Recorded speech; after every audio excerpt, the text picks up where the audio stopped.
Welcome back for another edition of the Firehouse live on Blaze1Radio. I'm your host, NFLExporter, and I'd like to thank everybody for coming back to burn it down with us this evening. Now look, this is our final show of the preseason, so you certainly want to pay attention. Thus far, we started off our preseason with our fantasy football section. In week one of the show, we did our rankings for quarterbacks, running backs, and wide receivers. In the second week, we did our rankings for tight ends, defense, special teams, and kickers. And so if you play fantasy football, you certainly want to make sure that you listen to those shows. We've got you all set. There's no reason why you shouldn't be able to put together a playoff contending or championship roster for fantasy football this year. And then for my pure NFL football lovers, last week we broke down the entire NFC conference. And this week, to round out our preseason, we're going to give our power rankings to break down the entire AFC conference. Now, next week will be our first and opening show of the regular season.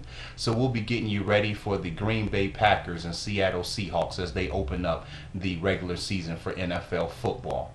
Now, today, we're going to start off our show talking about the Denver Broncos. The Broncos come in ranked as the number one team. The Broncos came up one game short of winning the Super Bowl last year. They suffered a heartbreaking loss to the Seattle Seahawks, 43-8. It was really an embarrassment. But you know that Peyton Manning and company are coming back stronger than ever, ready to make one more Super Bowl push. Manning is certainly on the tail end of his career, but he's still playing at an elite level. Now, when you look at the Denver Broncos, we can't start anywhere else besides Peyton Manning. Last year, Manning had a season for the ages. He broke the regular season record for passing yards in a season and shattered the record books with 55 touchdown passes. That's something that you can't even do on a video game.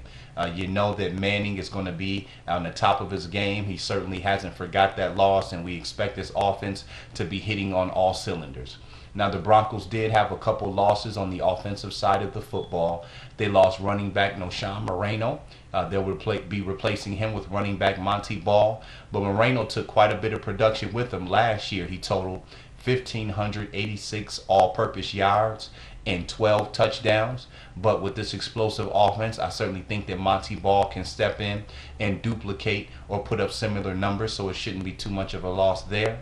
The Denver Broncos also lost wide receiver Eric Decker to the New York Jets. Last year, Decker had 87 catches, 1,288 yards, and 11 touchdowns. But the Broncos replaced him with Emmanuel Sanders, a very quality receivers they brought over from the Pittsburgh Steelers. And with Peyton Manning at quarterback, I certainly expect for Sanders to play at a high level and possibly duplicate or come close to those numbers as well. The other weapons that are on this Denver Broncos offense, you have all-pro wide receiver Demaryius Thomas, had over 1,400 yards receiving last year. Julius Thomas, he's a Pro Bowl tight end, had 12 touchdown receptions. And then Wes Welker is still the best slot receiver in the NFL. He had double-digit TD receptions as well last year for the Denver Broncos. So when you look at this offense, certainly a juggernaut. They broke the record for the most points scored in an NFL season. This should definitely be another banner year for Peyton Manning in that offense. Now, when we look on the defensive side of the football, the Broncos went out and brought in some players to upgrade and, hopefully bolster that defense to push them over the top so they can actually win the Super Bowl this year. They went out and got DeMarcus Ware, defensive end from the Dallas Cowboys. You know that he's a pass rushing specialist. He missed a lot of time last year with injuries, but he's back fully healthy. You pair him up with outside linebacker Von Miller, who missed a lot of last year due to a suspension. It took a while for him to get his legs back under him. So when you have those two guys rushing the passer, they're certainly going to bring a lot of heat. And then when you look in the secondary, they lost Dominic Rodgers-Cromartie to the New York Giants, but they brought in Aqib Talib. He's considered a shutdown cornerback. They brought him over from the New England Patriots. And then they also went out and got safety TJ Ward, a hard hitter and a very instinctive player from the Cleveland Browns. This is a very well-rounded team. You certainly expect for the Broncos to, as long as they stay healthy, they should be right back in the AFC Championship game again this season. knocking on the door, trying to get back in the Super Bowl. You have to like this team's odds. The AFC is certainly not as deep as the NFC. We're going to talk about that a little bit more when we come back from a commercial break. But once again, the Denver Broncos are definitely the number one team in the AFC coming into the 2014 NFL season.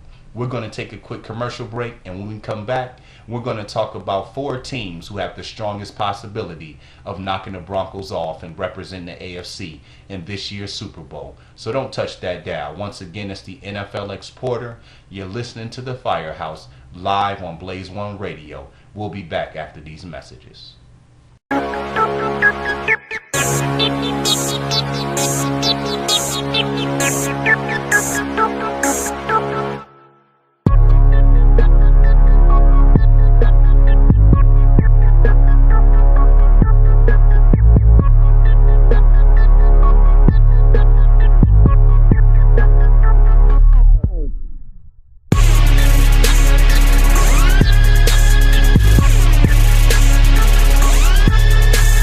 Welcome back, and thank you for returning to another edition of the Firehouse. I'm your host, NFL Exporter, and you're listening to Blaze1Radio.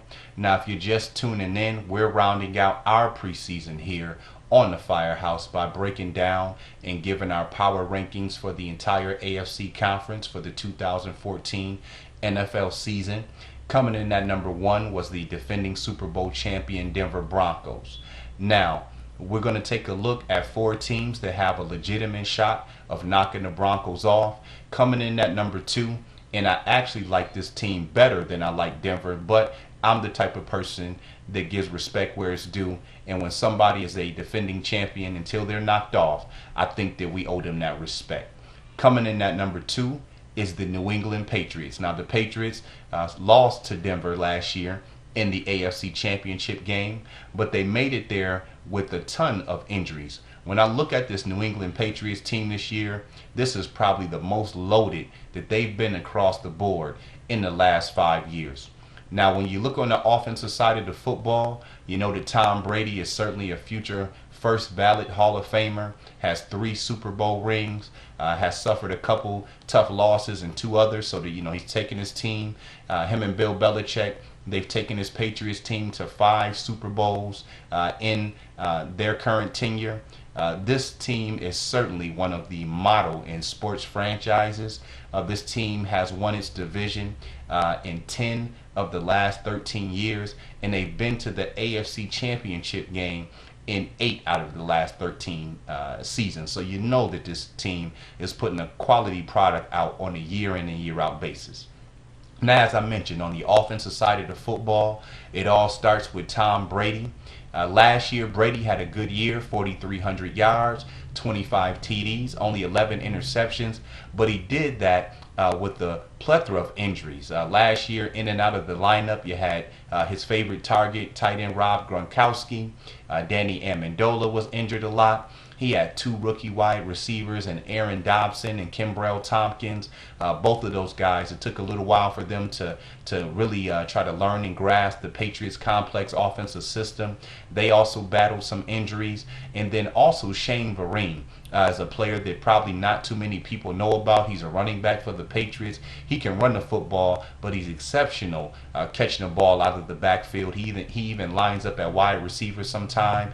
He missed pretty much the entire season last year as well. This year, when you look at what the Patriots have on offense, you have running back Stephen Ridley. Now look, back in 2012, Ridley was very productive, had over 1,200 yards rushing with 12 touchdowns. Last year, he had a pretty good season, but he really had trouble hanging on to the football, had a lot of fumbles, and by the time the end of the season and the playoffs came around, he found himself on the bench and getting really limited playing time.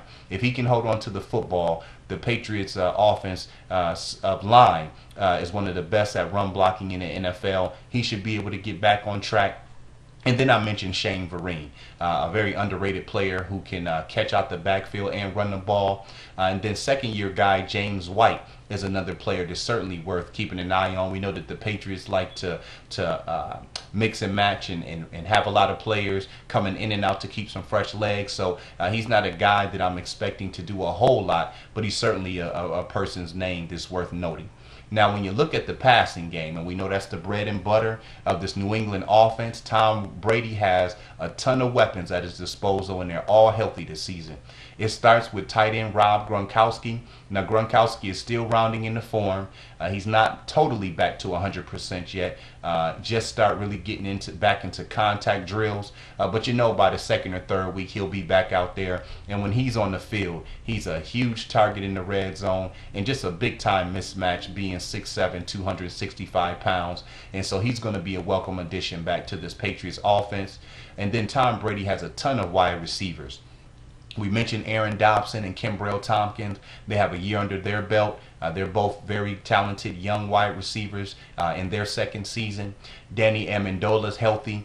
They actually brought him in last year from St. Louis to replace Wes Welker in that slot. If he can stay healthy, he's certainly a guy who's proven he has a lot of upside.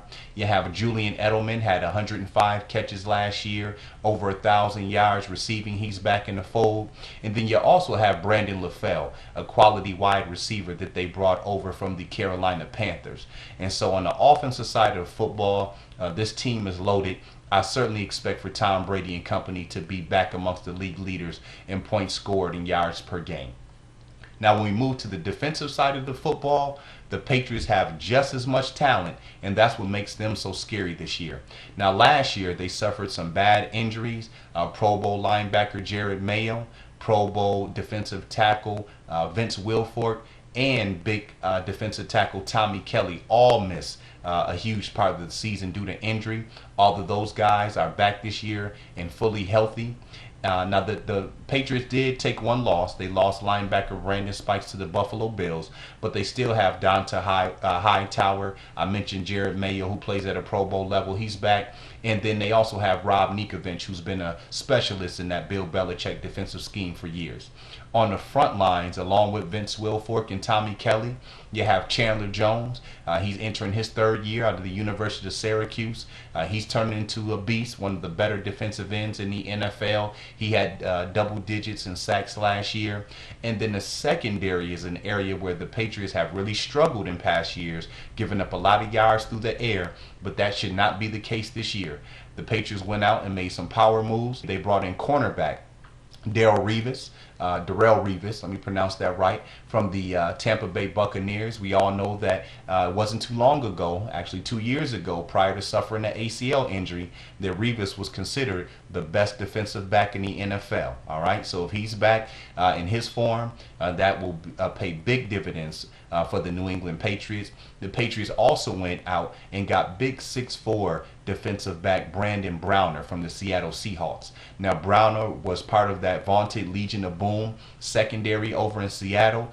Ended up missing some time in the latter part of last year due to taking some illegal substances. But he's certainly a guy who's a top 20 cornerback in the NFL. When you have Revis and Browner to shut down cornerbacks, starting for the Patriots, that's going to allow a lot of flexibility in that front seven, and it should not be so easy to pass on New England how it's been in past years. This Patriots team is fully oiled, and I certainly expect for them to be right there at the end again, contesting with the Denver Broncos for a trip to this year's Super Bowl. Now, next, we have the Baltimore Ravens. Now, I really like what the Ravens are bringing to the table on the defensive side of the football. The physicality is back there. You have defensive tackle Haloti Ngata. He's had a couple down seasons since they won the Super Bowl a couple years ago. He suffered a hyperextended knee back in the 2012 season. I think that he'll be back fully healthy. He's still one of the top 5 to 10 defensive tackles in the NFL. They went out this year and drafted defensive tackle Timmy Jernigan from from Florida State. He's had an excellent OTA and training camps thus far. He'll be getting a lot of playing time. In that front seven, you have two elite pass rushers in Elvis Dumerville and Terrell Suggs. Those are certainly guys who know how to get after the quarterback. Courtney Upshaw brings some versatility at defensive end and outside linebacker. And then they went out this year and drafted the college football's top middle linebacker prospect in C.J. Mosley out of the University of Alabama. And so I think these guys are going to be very tough against the run. They certainly have enough players to bring pressure when teams pass the football. My only concern is their secondary. Now look, Kerry Williams and Ladarius Webb are certainly two very capable defensive backs, but the Ravens don't have a lot of depth if teams try to spread them out in 4 or 5 wide receiver sets. And then the safeties are of a major concern. That was really a weakness of the secondary last year, so they're going to have to do a better job on the back end. But this Ravens front seven is very ferocious, and I think we'll see them back as a top 5 to 10 defense by the time the year is over. On the offensive side of the football, there certainly have been some upgrades as well. Now we know that last year this offense, especially its running game, struggled mightily. We're accustomed to seeing Ray Rice be a guy who averages 15 to 2,000 all-purpose yards and really be a all NFL performer. Last year this guy only 660 rushing yards, barely making 3 yards per carry. We're just not accustomed to seeing that. In addition to his poor performance last year, Rice got involved in a domestic incident with his now wife. He'll be missing 2 games due to suspension from that altercation. Has certainly received a lot of flack from the media and fans in regards to the incident he got involved and arrested in being of such a serious magnitude, but really receiving only a 2-game suspension. Many people feel that was just a slap on the wrist. So you really have to wonder where his head is at, if he's going to be able to focus on football despite all the criticism that he's receiving.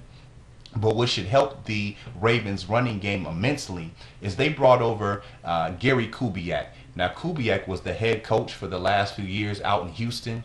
After a horrible season last year, they got rid of him. He's now bringing that zone stretch running scheme over to the Ravens, which has been effective in the NFL for so long. You've seen former head coach Mike Shanahan run that system out in Denver when Terrell Davis was there.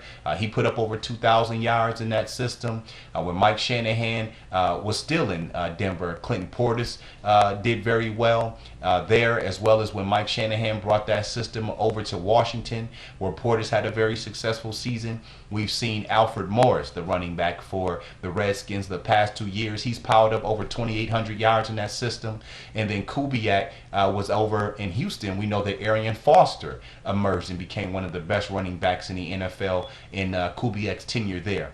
And so with Kubiak now being the offensive coordinator for the Ravens, that should certainly bring some energy and light to this Ravens running game, which is much needed. I certainly think that Bernard Pierce and Ray Rice, if he's focused, can certainly get back on track and have a very good year.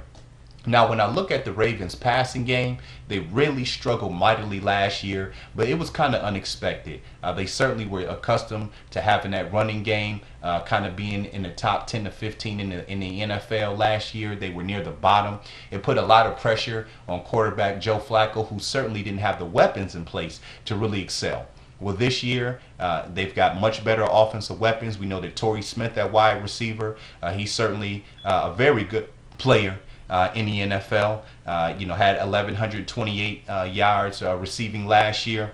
To help him out, they brought over veteran Steve Smith from the Carolina Panthers.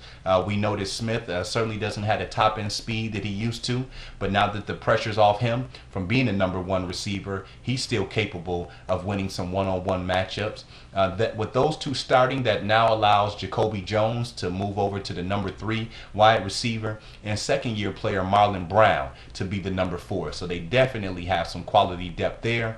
And then Dennis Pitta, who's one of Joe Flacco's favorite targets. He's a starting tight end. He missed the majority of last season due to injury. He's back fully healthy, and we have him listed in our top 15 in our top 10 tight ends for fantasy football this year. So I think that this Baltimore Ravens team, if they can get that running game going, if that secondary can hold up, this is a team that is certainly capable of being physical and challenging the New England Patriots and the Denver Broncos. Next, we have the Indianapolis Colts. The Colts have won their division the last 2 years under star quarterback Andrew Luck. Now, my concern with the Colts is their running game. It struggled mightily. I really have to attribute that to the poor offensive line blocking. They really don't have the maulers and road graders up front to open up the holes. But also, the running backs have to do a better job. Now, they have two capable guys. Trent Richardson, we know that he was on an all-rookie team back in 2012 with the Cleveland Browns. He came over pretty much in the middle of the season last year. That's certainly not enough time to gel and build chemistry, so I'm going to give him the benefit of the doubt. But he's got to get it together. He had all off-season to work out and get himself back in shape, but he hasn't done much to really take control of that starting running back position. Now, if he can't do it, and certainly a guy who's going to be pushing hard for playing time is Ahmad Bradshaw, the veteran who came over last year from the New York Giants. Now, we know that Bradshaw has struggled with injuries, but he's a very productive player when he's on the football field. One of those two guys are going to have to help the Colts. They're not going to be able to just sit back and pass the football on every down. But when I mention passing the football, Andrew Luck is certainly only in his third year already one of the top 5 to 7 quarterbacks in the NFL, and he has some nice weapons at his disposal if the airwaves is the way that the Colts are going to have to move the ball, and that certainly looks like that's going to be the case early. Now look, you have starting receiver T.Y. Hilton. This guy has big time speed. Him and Andrew Luck love to hook up on the deep ball. Last year, All-Pro wide receiver Reggie Wayne missed the second half of the season with an injury. He's back fully healthy. He's a possession guy, one of the smartest players in the NFL. Excellent route running, excellent hands. I love his footwork when it comes to tapping them feet down along the sidelines in the red zone. And then they went out and got Hakeem Nicks, a former Pro Bowl player, won a Super Bowl with the New York Giants back in 2012. So you like what they have to offer at the wide receiver position. Tight ends wise, you have Kobe Fleener. He was certainly a very productive tight end last year. And then Dwayne Allen is a guy who's in his third year as well. He missed last year with an injury. He's back in the fold as an upgrade as a blocker, and definitely is a better tight end catching the ball than Kobe Fleener as well. And so now Andrew Luck has 5 viable weapons in the passing game. It'll be real exciting to see how this Indianapolis Colts passing game takes to the airwaves this upcoming season. The defensive side of the football is my area of concern. Not a lot of name brand players, but I will say the head coach Chuck Pagano has done an excellent job at coaching these guys up. And even though, like I said, there's not a lot of big name, these guys are very sound in technique and do an excellent job at being where they're supposed to be when they're supposed to be there. Now, it all starts with all-pro pass rusher Robert Mathis. Now, Mathis is going to miss the first couple games of the season due to a suspension from, same thing, illegal drugs. You see a lot of these players get caught taking illegal substances along the lines of, steroids or things of that nature to try to boost their performance on the field. I believe nowadays they're calling them PEDs, performance enhancement drugs. But when he comes back in the lineup, he's certainly amongst the best pass rushers in the NFL. I really like what they did by going out and picking up inside linebacker DeQuell Jackson from the Cleveland Browns. Jackson is certainly not a name that many people are familiar with, but if you look at his stats, each and every year, this guy's up around 120, 130 tackles, was the heart and soul of that Cleveland Browns defense. He'll definitely bring some much-needed leadership and tackling ability to stop the run. Then they also have outside linebacker Eric Waldman, who's a guy who's been a perfect fit for this system. The guy they're looking and really needing to step up is they're going to be the player they drafted in the first round last year, outside linebacker Bien Warner from Florida State.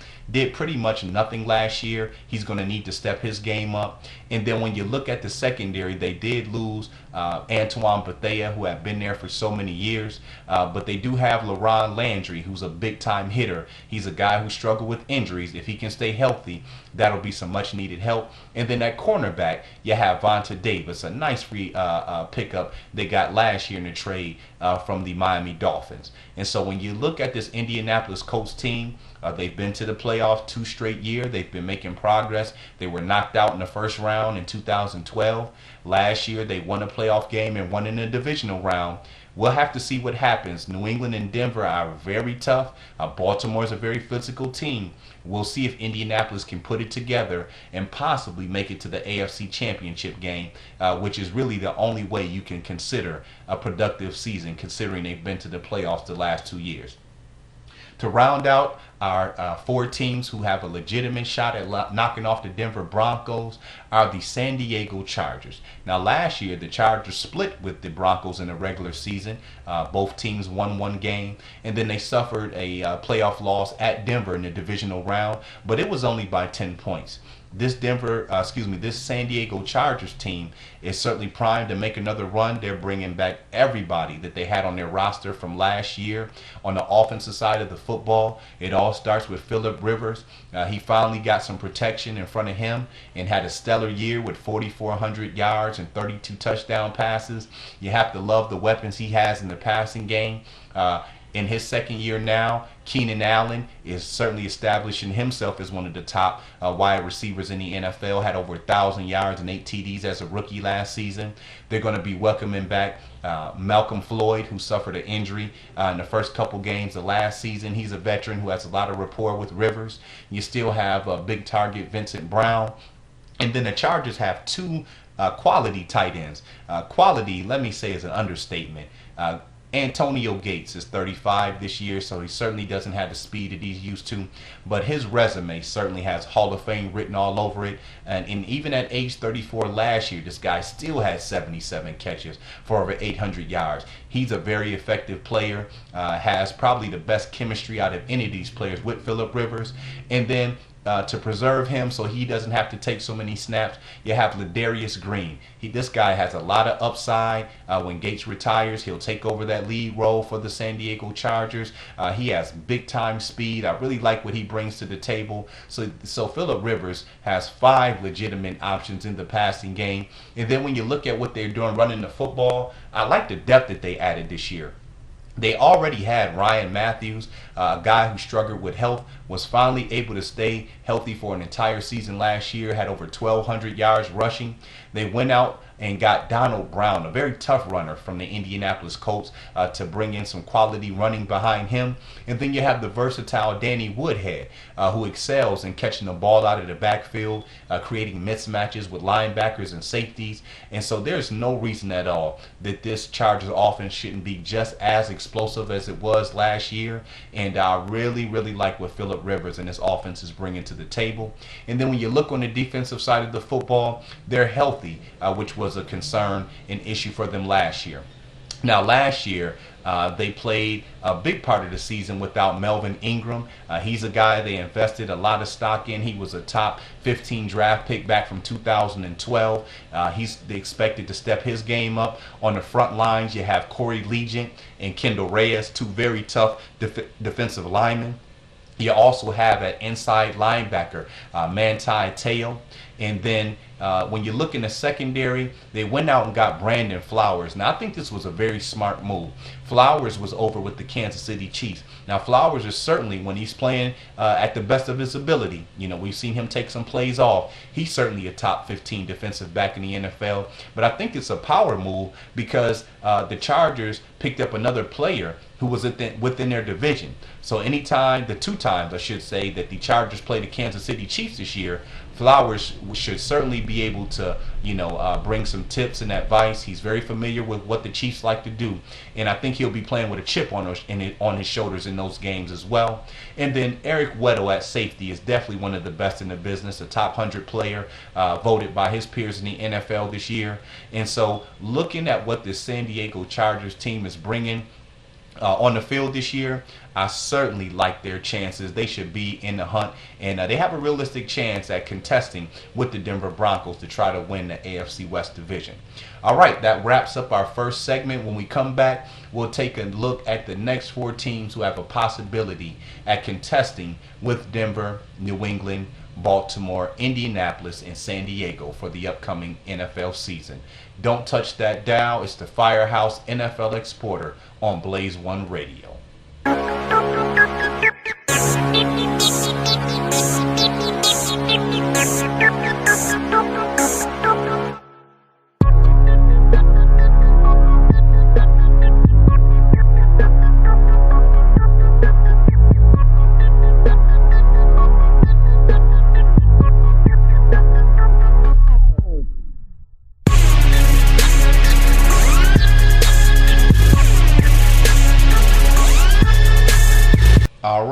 welcome back to the Firehouse live on Blaze1 Radio with the NFL Exporter. Now, real quick, you certainly want to make sure to catch up with us online on our social networks. You want to go to Facebook or Twitter, wherever you get it in at, and you want to go to Blaze1 Media. That's BLAZE, the number 1 in the word media, MEDIA. And then you can find me across the board on Twitter, on Facebook, on LinkedIn, on YouTube, on Instagram. That's NFLExporter. That's spelled NFLExporter. We certainly want you to follow us so you can keep up on the latest updates here on the Firehouse. And we love to get some fan feedback. You know, drop a line on us. We certainly would like to hear your comments, what you think about the show, what you think about the predictions, and just, you know, get you to drop a line on anything NFL or fantasy football related. All right, let's jump back into our AFC power rankings. We've went through 5 teams thus far. Let's take a look at the next 4 teams who have a possibility at knocking off the Denver Broncos and trying to contest with the New England Patriots to make it to the Super Bowl and represent the AFC conference. We had the Cincinnati Bengals coming in at number 6. Now, the Bengals are certainly a team that are looking to get over the hump. The last 3 years, they've won their division and made the playoffs, but they've lost in the first round of the playoffs. And so they're certainly looking to get over that hurdle. Making the playoffs is great, but getting booted out in the first round every year certainly leaves a sour taste in your mouth. We start on the offensive side of the football.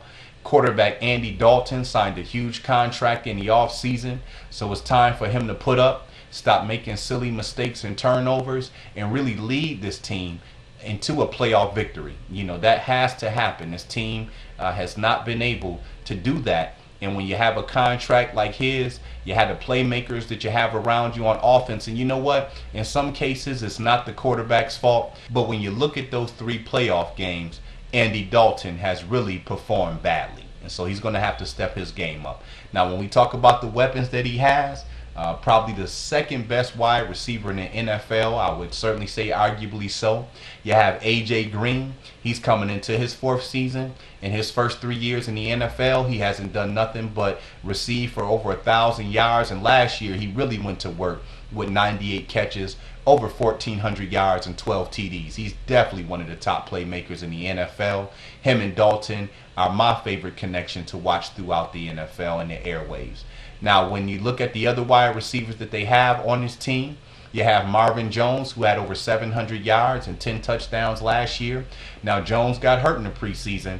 They're not expecting him back until around week 3 or 5. It's a foot injury, so we have to make sure that he's going to be back 100%. That's certainly something that can nag and linger. You know, if you can't cut, if you can't run at full speed, if you can't jump, that'll certainly hinder your play. But if he can get back fully healthy, this guy is a dynamic playmaker on the other side of A.J. Green. And then they also have Mohamed Sanu. He's a very good wide receiver. He's been in the system for a couple years now. He'll be stepping in for Jones until he returns. And then when Jones comes back, Sanu will move over to the number 3 wide receiver. The Bengals also have 2 very good tight ends. You have Jermaine Gresham out of the University of Oklahoma. This guy has really underachieved in his first 4 years in the NFL. He's still a good player, but he has to hold on to the football better and cut down on silly mistakes and penalties, which really are just mental errors. Now, I really like second-year tight end Tyler Eifert out of University of Notre Dame. Eifert had a very productive rookie campaign, showed good hands, good speed, and the ability to go up and get the football at its high point. When you take a look in the backfield, now this year the Cincinnati Bengals, they did lose their offensive coordinator, Jay Gruden, who's now the head coach for the Washington Redskins. So in steps Hugh Jackson. Now we know that Hugh Jackson is a guy who likes to run the football, and the Bengals certainly have some quality running backs there. You have second-year player Giovanni Bernard, who really put on a show in his rookie season. We expect for him to do big things this year. He can run the football, and he also has a very good set of hands out of the backfield. He's a guy that when you get in space is very difficult to bring down. You still have the crafty veteran, Ben-Jarvis Green-Ellis, and then they went out and drafted Jeremy Hill, who was a very good running back last year at LSU. And so when you look at this Cincinnati Bengals offense, I think the questions certainly lie within their offensive line, which has struggled to run block effectively on a consistent basis. And then they also have had breakdowns in pass protection, which has led to some of those Andy Dalton turnovers. I think if Andy Dalton can keep his turnovers down and this offensive line can block consistently, the Cincinnati Bengals are definitely a team who will be able to contest with the Baltimore Ravens for that AFC North title. When we look on the defensive side of the football, we have a couple question marks. Now, coming into last season, the Bengals had what was considered a top 5 defensive line. They had all-pro defensive tackle Geno Atkins, and then they had pass rushing specialist Michael Johnson, as well as Carlos Dunlap. Well, this year, Geno Atkins is coming back from an ACL injury, so we have to watch his play to make sure he's going to be back playing at that elite level. And then they lost Michael Johnson in free agency to the Tampa Bay Buccaneers, so they're going to need somebody on the other side to step up and rush the passer. Now, when you look at the linebackers, I like what they bring to the table here. You have James Harrison, the crafty veteran. Now, he probably is a guy they're going to be expecting to step in and bring the heat, replacing Michael Johnson. You have Ray Malaluga, a very good inside linebacker, but he struggled with injuries to stay on the football field. But when he's healthy, he's very productive. And then Vontaze Burfict. This guy was a steal for the Bengals. Really showed his face in 2012, and last year followed it up with another banner season, having over 130 tackles. He's a guy who can get it done all over the football field.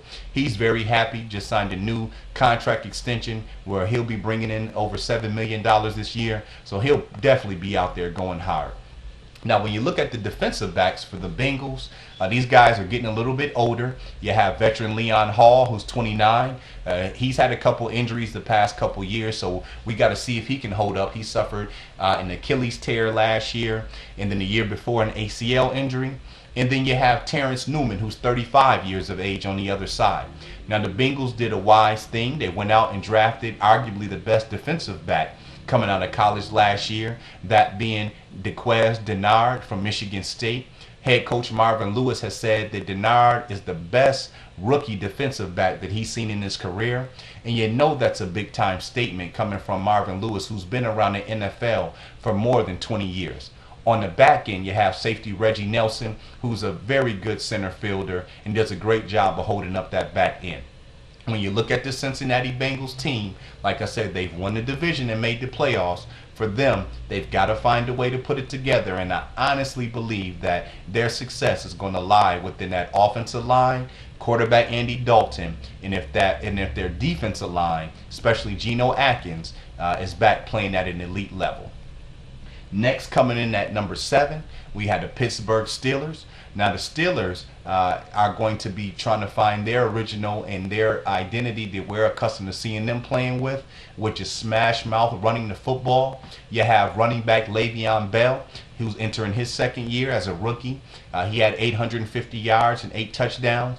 And then the Steelers went out and got bruising running back LeGarrette Blount from the New England Patriots. So you have 2 very good running backs. We're going to look for Pittsburgh to pound that football a lot this year and set up the play action passing game for quarterback Ben Roethlisberger, who's still a top 10 quarterback in the NFL.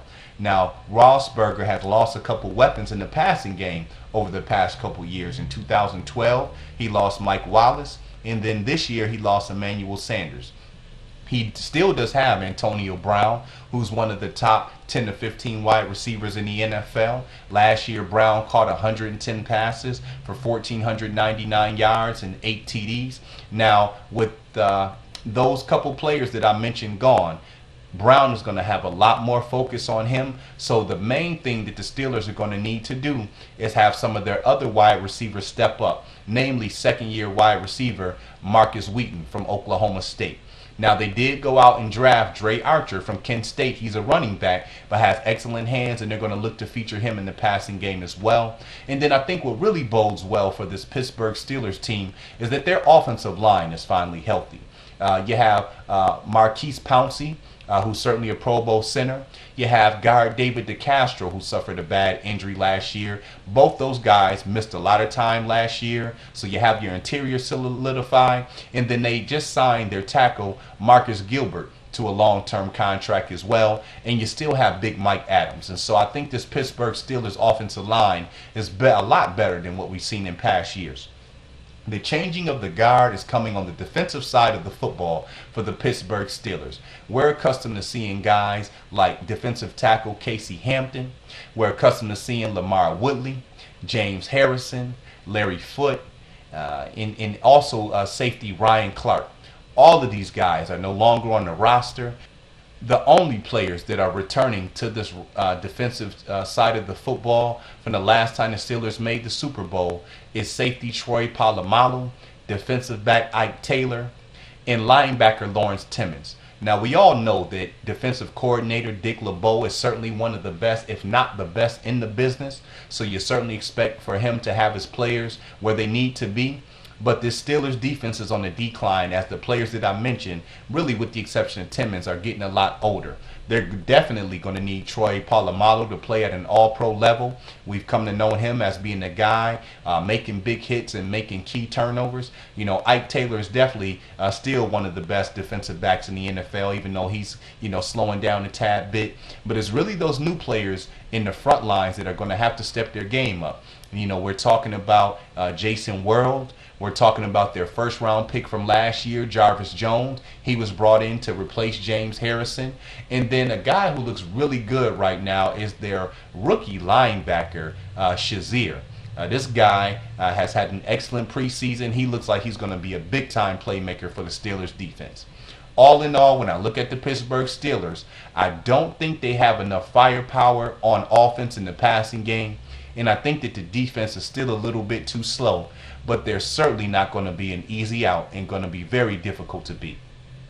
Coming in at number 8, we have the Kansas City Chiefs. Now, last year, the Chiefs had a banner year at 13-3, really caught all of us off guard.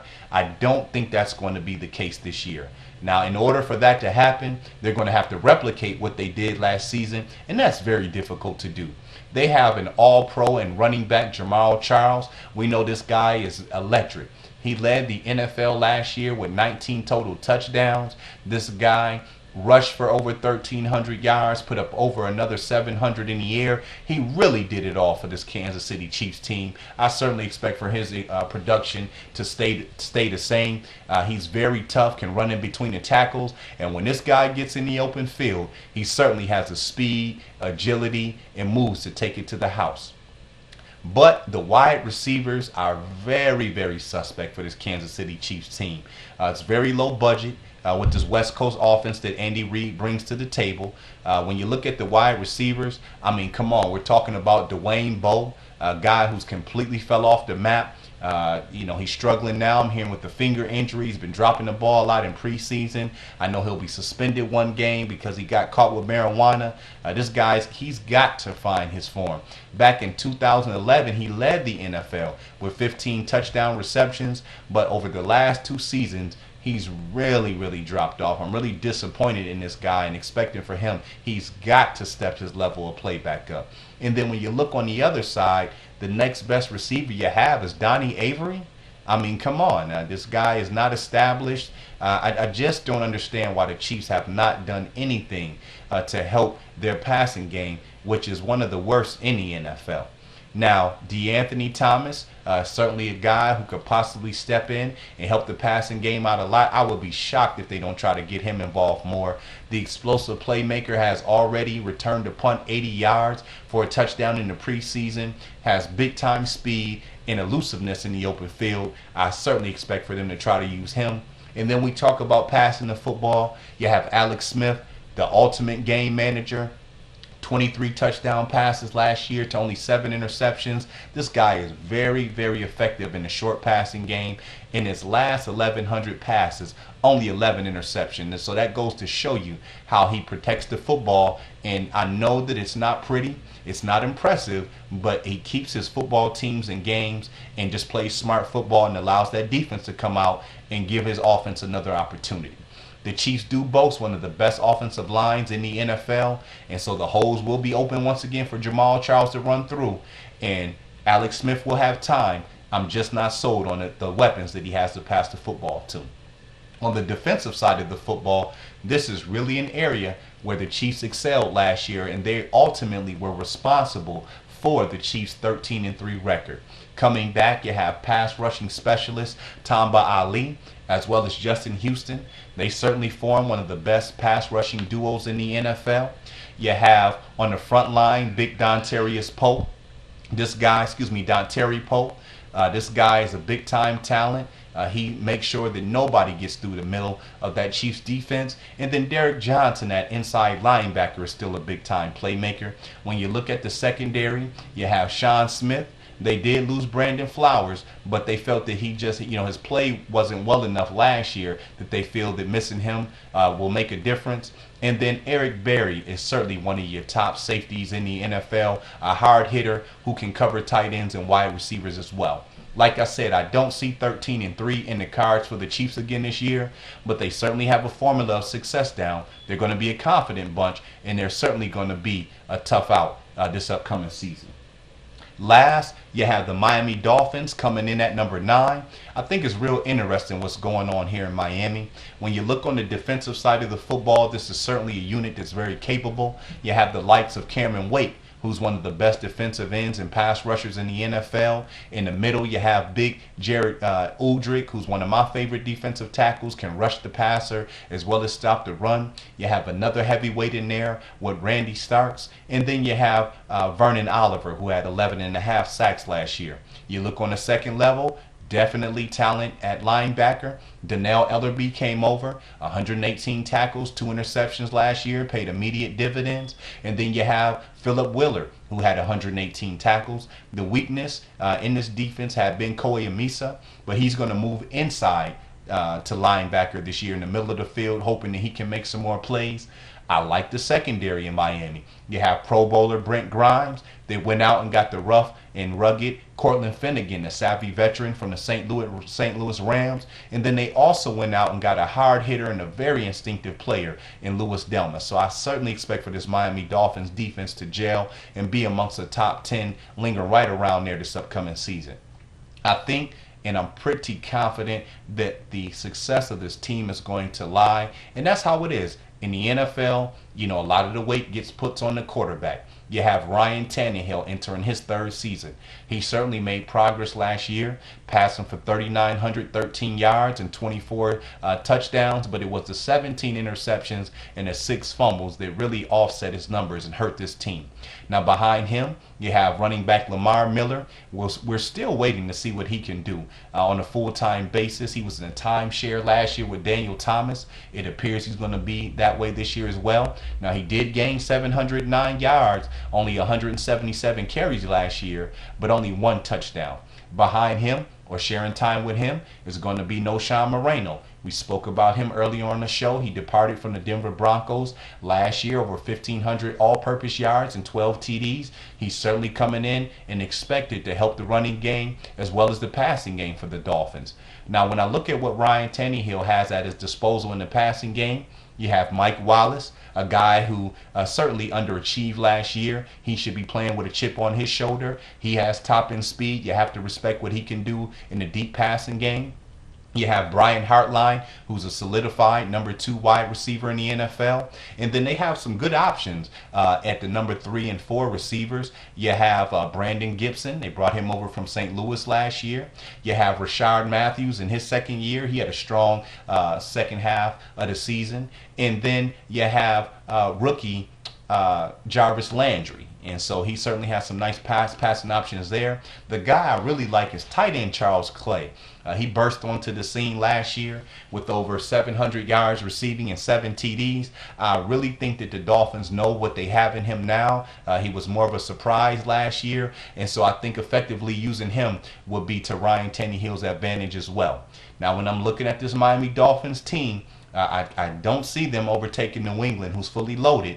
The Dolphins missed the playoff by 1 game last year. They lost at home to the New York Jets, and I certainly think that they'll be in position to do that again this year. All right, we're going to go to a quick commercial break. When we come back, we're going to take a look at the rest of the teams in the AFC who are on the bottom tier, but hoping to put things together and make a push for the playoffs. Don't touch that dial. It's the NFL Exporter live on Blaze1 Radio. You're burning it down with the Firehouse.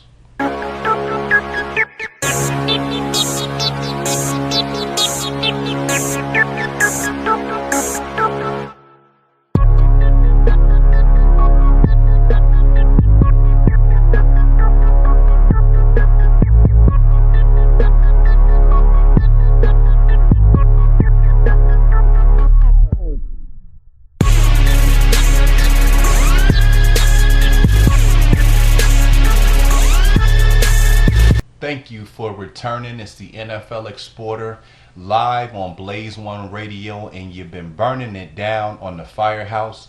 Let's go ahead and round out the AFC by looking at some other teams who, coming into the season, it doesn't look too promising, but this is the NFL where anything can happen on any given Sunday. And we're going to start off at number 10 with the Houston Texans. Now, the key to the Texans' success, without question, is the health of running back Arian Foster. Foster established himself as one of the top running backs in the NFL during the 2011-12 seasons. Last year, suffered a back injury, had surgery, and was not able to stay on the football field. If he's healthy, that running game in Houston will move, and that'll open things up in the passing game. They have a new quarterback in Ryan Fitzpatrick, but he has a deadly weapon at wide receiver in Andre Johnson. And then second-year player DeAndre Hopkins definitely has a lot of big-time talent. When you look on the defensive side of the football, the Texans still have an awful lot of talent. They have defensive tackle J.J. Watt, who's one of the top 10 to 15 defensive players in the NFL. They spent their number one draft pick this year on Jadeveon Clowney from the University of South Carolina. This guy has looked excellent in preseason, should be able to help stopping the run as well as rushing the passer. They still have Marcellus Whitney, a guy that they're looking to step up. You have Brian Cushing, suffered an ACL injury last year.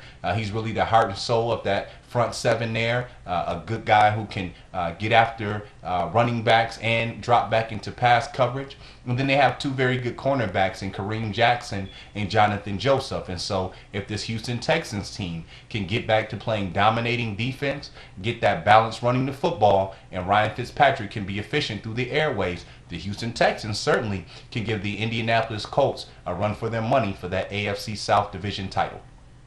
Next, we have the New York Jets coming in at number 11. When you look at the Jets team, you certainly like what they're bringing to the table on the defensive side of the football in their front seven.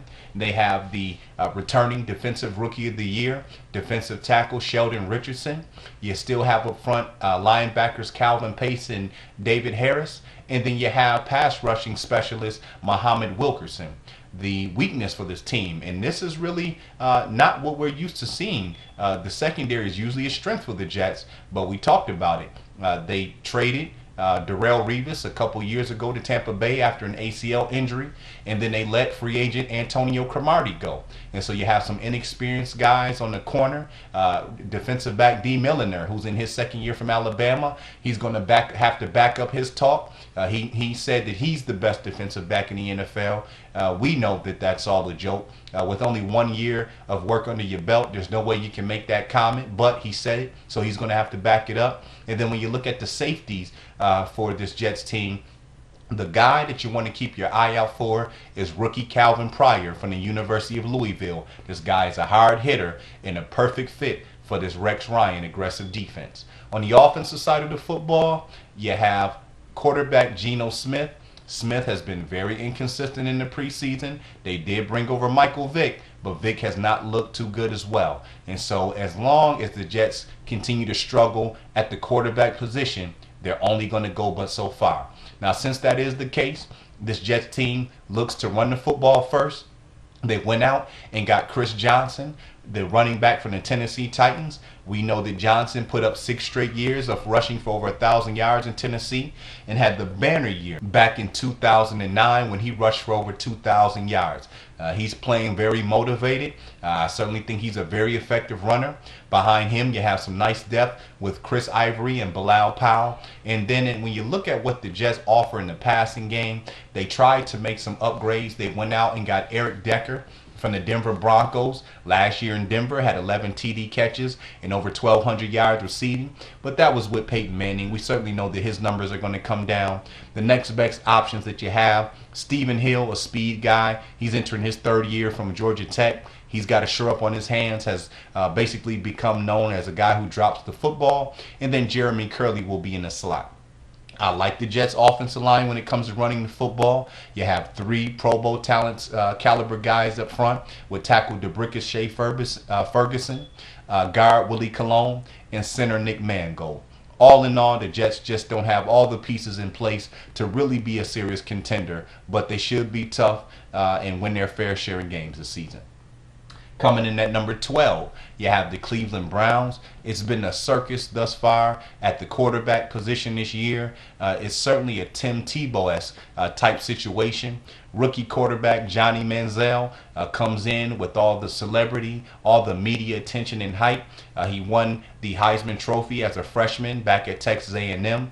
Certainly had a stellar season last year, but since coming over to Cleveland, has had a difficult time learning the playbook. And you would expect it when it comes to playing quarterback in the NFL. It's probably the toughest position to come in immediately and excel at. But with that being said, they have a veteran in Brian Hoyer who has had every opportunity to really claim this position. He has not looked good at all as well, but he is slated as the Week 1 starter. The reason that I said this was a Tim Tebow type situation, I believe that Manziel has more talent than Tebow. We're certainly going to have to wait and see. I'm not a guy. I've seen a lot of college players put up big time stats and has not been able to make it in the NFL. So I'm going to be optimistic with Manziel. But the reason I say about Tim Tebow is there's a lot of pressure for an organization to play a guy who has that much celebrity and media attention, and the Browns also traded up into the first round to draft him.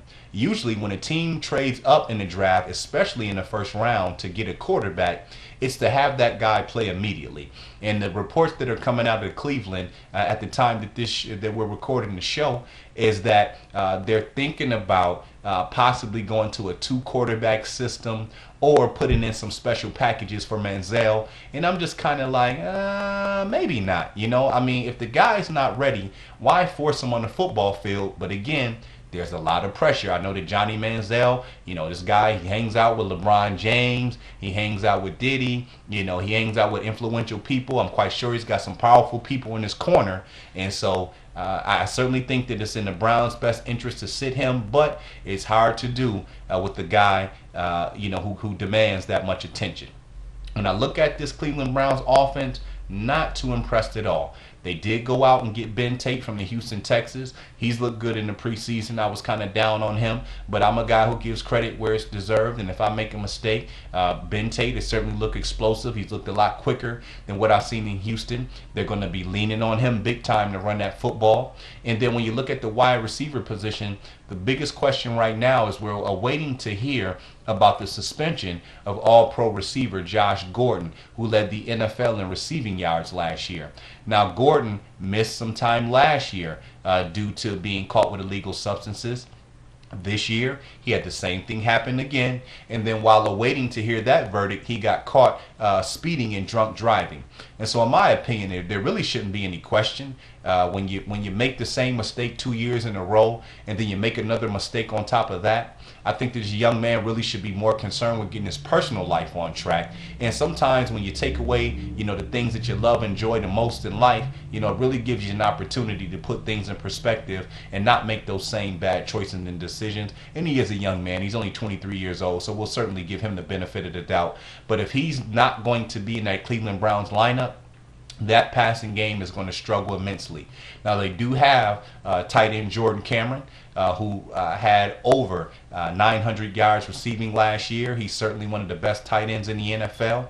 And if Josh Gordon is a no-go, they're going to be trying to replace him with the likes of Nate Burleson and Miles Austin, a couple older wide receivers who, their best days are behind them. They also went out and got Lavelle Hawkins, a guy who certainly was a backup on other teams as well.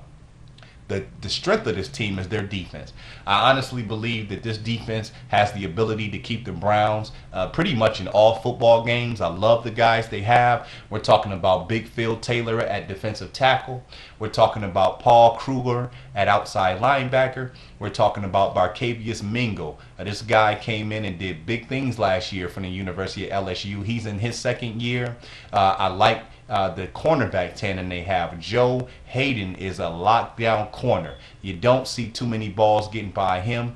He's at one defensive back. And then the Browns went out and drafted with their 8th overall pick Justin Gilbert from the University of Oklahoma State. So you have 2 quality cornerbacks. And then to replace TJ Ward, who took his services over to Denver, they brought in hard hitter Dante Whitner, who's a perfect fit for this nasty defense. And so for the Cleveland Browns, you know, they just offensively do not have the firepower and the pieces in place, but this is a very stout defense and they should be in a lot of ball games. Coming in at 13, the Buffalo Bills. The Bills on offense have a lot of weapons in place. If there was a better quarterback, I certainly would have this team ranked up higher and contesting for a playoff position. But until we see it, quarterback E.J. Manuel has a lot of improving to do. Now, those weapons I mentioned, we're talking about C.J. Spiller at running back. We're talking about running back Fred Jackson and Bryce Brown. You have some excellent depth there at running back. We know that Spiller, when healthy, he's one of the most explosive players in the NFL. We know that Fred Jackson is a dual threat. He can run the football and catch out the backfield. When you look at the passing game, the Bills went out this year. They moved up in the draft to land the best wide receiver prospect in Clemson, Sammy Watkins. This is a guy with top-end speed, a big-time playmaker, really is a total package.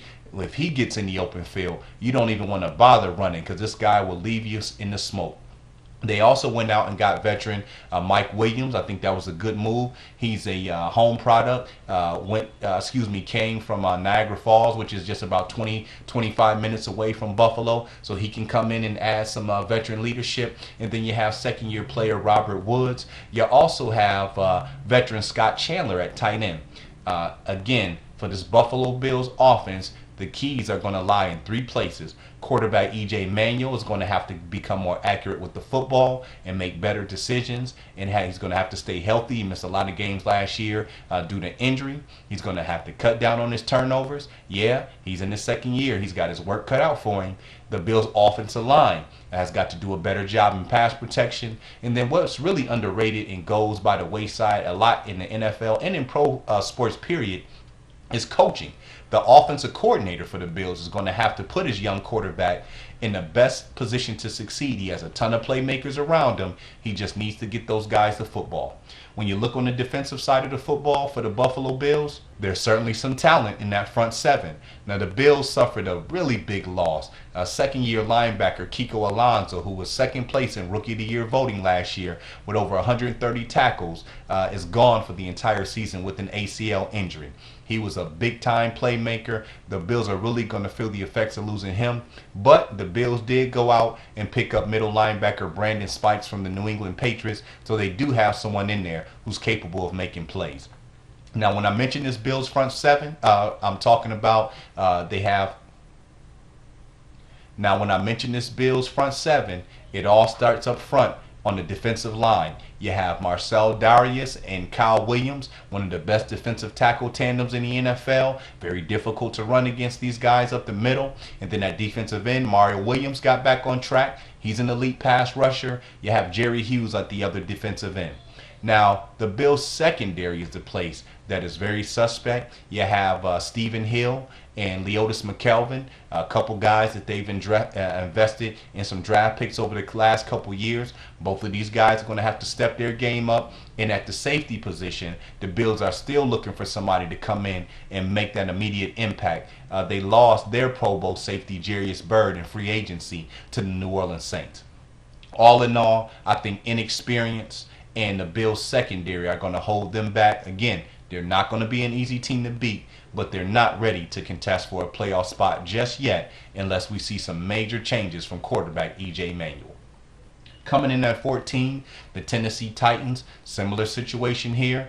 quarterback Jake Locker has been very ineffective thus far in his early career, has had trouble staying on the field with injuries, and when he's been on the football field, been very inconsistent throwing the football. Behind him, you have Bishop Sankey, the rookie running back from University of Washington. Really like what this guy brings to the table. He should be able to do some damage. The Titans have one of the best offensive lines in the NFL with the likes of Mike Rules and Chance Warmack. And then they went out and spent a draft pick this year on Big Taylor Lewan from the University of Michigan.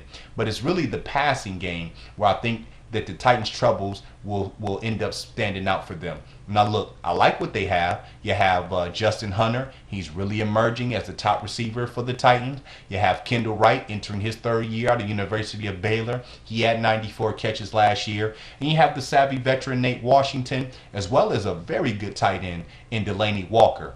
But if Jake Locker is going to be inconsistent and cannot get these guys to football, it's going to be a long season for this Titans offense. I wouldn't be shocked if things aren't working out for Locker by the time the second and a half of the year comes around to see rookie quarterback Zach Mettenberg from the University of Louisiana State, that's right, LSU, come in and take over the reins.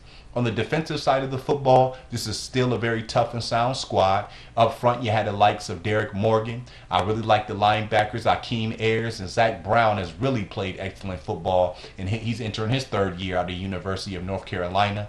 And then when you look at their secondary, Jason McCourty is a very sound cornerback, and I really like over the top. You have free safety Michael Huff, who's a ball hawk, and you have the enforcer Bernard Pollard, who will punish anybody who comes across the middle of that football field. Again, when you look at the team that the Titans have, they're set up for success. Very good offensive line, very capable running back, a pretty stout defense, some capable wide receivers. Quarterback play is going to be the key to the Titans having any chance at making the playoffs. Coming at 15, the Oakland Raiders. Now look, the Raiders are a team that if they can pull all the strings and all the pieces in place, do not be shocked to see the Raiders trying to make a push to get in the playoffs this year. This is pretty much a complete roster overhaul from last year. You have a lot of new guys. You have quarterback Matt Schaub coming in from the Houston Texans, taking over as starter. You have running back Maurice Jones-Drew coming over from the Jacksonville Jaguars.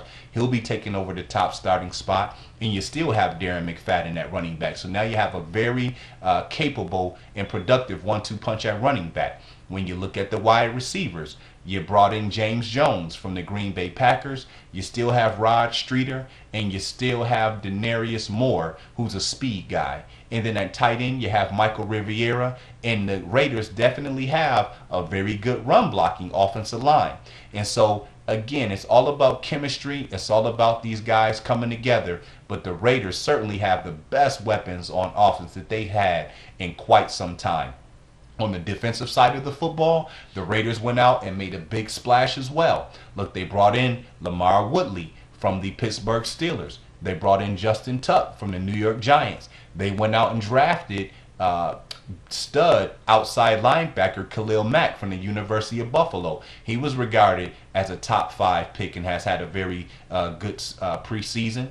When you look at the cornerbacks, they went out, picked up Terrell Brown and Carlos Rogers from the San Francisco 49ers. 2 guys who can bring veteran leadership and a winning pedigree. And then they'll also be able to help teach DJ Hayden, who was the Raiders' #1 draft pick from last year, who plays defensive back. And then over the top, you still have the veteran Charles Woodson.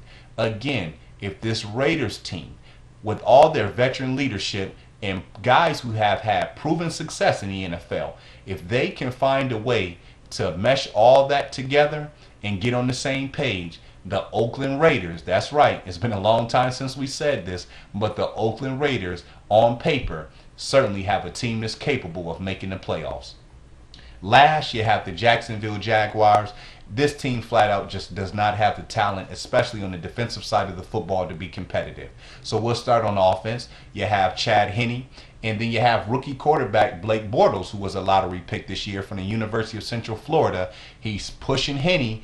Don't be surprised to see him starting, but I think Henne is going to hold on to the reins to the second half of the season, when the Jacksonville Jaguars will obviously be out the playoff picture, and then from there, Bortles is the guy who eventually they want to hand the keys over to. Now, when you look at what the Jaguars have on offense, I'm not too in favor of running back Toby Gerhart, who they brought over from the Minnesota Vikings. He was a backup to Adrian Peterson. I really don't see a lot of production from this guy. Has not been able to get it going thus far in the preseason. I don't see Jacksonville having a very effective running game. And when you become predictable, when you become unbalanced, and teams know that you're going to have to come out and pass the football all the time, it makes it very difficult because you become predictable. But with that being said, the Jaguars have a couple nice targets in Cecil Shorts III, and also rookie Marquise Lee from the University of Southern California. They also have Mercedes Lewis, who's a very quality tight end. This team will be much better suited, though, if they still have Maurice Jones-Drew at running back, and they're really going to miss Justin Blackmon. This guy is a big-time talent, was a top 5 pick out of the University of Oklahoma State back in 2012, but has been struggling big time with alcohol and marijuana. He's suspended for the season, and I think that this is an opportunity for that young man to get the help that he needs and really be able to focus back on football. Because like I said, when it comes to playing football, this guy is a big-time talent. If he was able to keep his nose clean by now, he would certainly be amongst the top, 15 to 20 wide receivers in the NFL. So that's a big loss for them on offense. When you look on the defensive side of the football, like I said, not much to talk about. They did bring in defensive end Chris Clemens from Seattle. They did bring in the veteran Jason Babin. Their draft pick from a couple years ago, Tyson Alulu, has certainly been a nice performer. Paul Polsnowski is a playmaker at linebacker. But outside of that, you have a bunch of young guys. The secondary is very weak. I'm not sure how they're going to be able to stop the run. Now look, again, anything is possible, but right now the Jacksonville Jaguars probably have the least amount of talent when you look at every team in the AFC. All right, that's going to wrap up another edition of the Firehouse. Again, you want to make sure to join us each and every Thursday from 7 p.m. to 8 p.m. live right here on Blaze1Radio. I am your host, the NFL Exporter, and again, you want to be here next Thursday when we kick off our official regular season. It's the Seattle Seahawks versus the Green Bay Packers for the first game of the NFL season. You want to tune in right here at 7 o'clock. We're going to have everything covered for you and get you ready for kickoff. Signing out, 1100. See you next week.